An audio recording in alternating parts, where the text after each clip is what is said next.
Welcome back, everybody. Treasury Secretary Scott Bessent spoke yesterday about the ongoing tariff situation with China. It has become quite the standoff, and he characterized it as unsustainable. He also expressed hope for a de-escalation soon, but who knows what is going to happen. It's kind of the wild card situation among all of these tariffs with other nations. So I am delighted to bring in to talk about that and much more the president of the National Taxpayers Union, Pete Sepp. Pete, great to see you.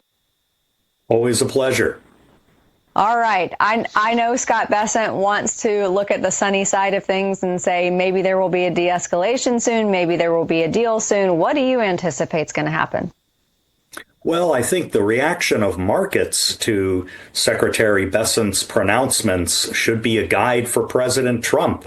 We were in very, very deep trouble barely 2 weeks ago. The Secretary, along with the Secretary of Commerce Lutnick, were basically warning the president, don't just look at the stock markets, look at how the bond markets were reacting to all of the turmoil over tariffs. That was the indicator showing that people were losing confidence over the long term in the credit worthiness and investment worthiness of the United States. So Secretary Bessent is giving good advice now by saying, look, this is not a sustainable situation. Nobody wins a trade war. And maybe what we need here is to start pulling back, looking toward a truce. And President Trump has begun saying, yeah, maybe we need to cut down on that 147% maximum tariff rate on certain Chinese goods.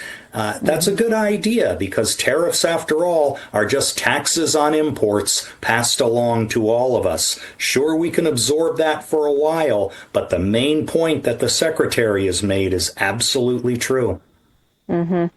I love the work that you do because you represent people like me and everyone watching this show, American taxpayers. And I know a lot of people look at the notion of an ERS, an External Revenue Service, and we all have those kind of cartoon stars in our eyes when we see something like that, to bring in revenue from tariffs. But how feasible is it? Well, to replace the federal personal income tax, probably not. I mean, you'd have to do three things. You'd have to decide whether tariffs are going to raise a lot of money or keep a lot of goods out of the United States. They can't really do both at once. If the administration says, yeah, let's raise a lot of money from tariffs, they're going to have to bring them way down from where they are now so that goods keep flowing into the country to be tariffed. Once you decide on that, you've got to figure out how much of the income tax you can replace. We probably still have a trillion and a half of revenue that we would need to replace even with tariffs coming in. So that would mean a certain level of spending reduction over time. I don't know how Congress is going to feel about that. You'd also have to repeal the 16th Amendment to the Constitution and shut the door on an income tax. So that's a lot to do. It can be done, but it would take an all-hands-on-deck commitment here in D.C. Yeah, that would absolutely be ambitious. Before I let you go, tax season, a lot of people have filed extensions like me. When it comes to the Trump tax cuts, though, if those do not become permanent, exactly how much of an increase are most Americans looking at?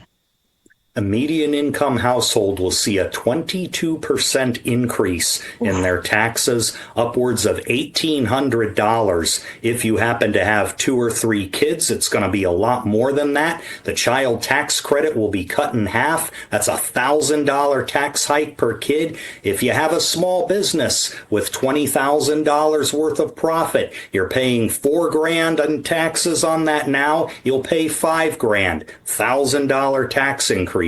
It needs to be avoided. A recent poll we commissioned by President Trump's own pollster, Tony Fabrizio, showed 91% of Republicans want Congress and the president to act quickly on preventing a tax increase and extending that tax relief. Democrats, well, they opposed it, but by a surprisingly smaller margin, only about 20 points. Independents are in favor, well in favor of extending them. That means Congress, there is a growing consensus. We need to do something here and get it done, Congress.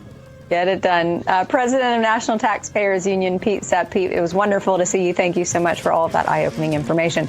All right, everybody, that's it for us tonight, but I'll be back here tomorrow night at 6 p.m. Eastern.